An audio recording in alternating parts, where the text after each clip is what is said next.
You jump into the river, and you go where He takes you. The wild beauty and glory of our God is calling as He encourages us to run and jump into the awesome adventure of His ever-flowing Spirit. Nothing within the reaches of human understanding can contain anything that He is.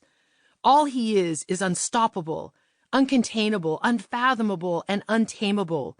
God beckons any heart who will dare to trust Him into the extreme realm of His miraculous presence. He is not calling us to fully understand Him. He is calling us to fully trust Him. This trust draws us to move beyond the seemingly safe viewpoint of observing Him from afar and to travel deeper into His presence. In this hallowed and wild place, we will see His face reflected in the miraculous. We will experience the limitless nature of our untamable God. Introduction. While teaching at a women's conference in the Pacific Northwest, I did my best to connect with the participants between messages. Some wanted to share their own personal adventures of how their lives were similar to mine. Some wanted to lay their burdens down. Some wanted to pray. Many wanted their books to be signed. I was engaged in a lively conversation with a group of women when another individual came rushing up.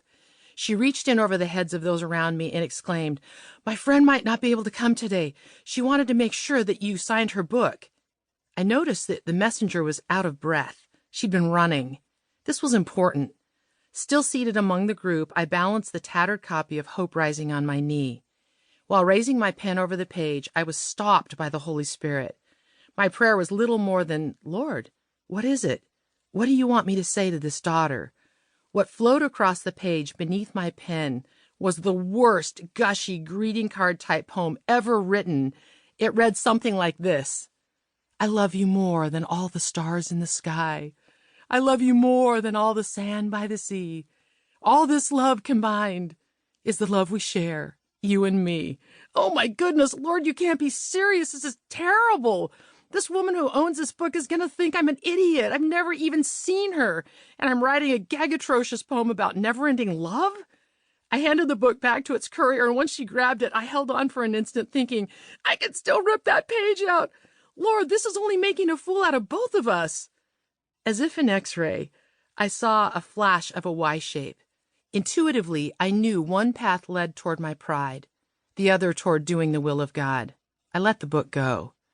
My thoughts ricocheted back to God embarrassing us. Then my own heart started to speak. "Kim, how about if you just own this and call it what it is? You were hesitant to embarrass yourself.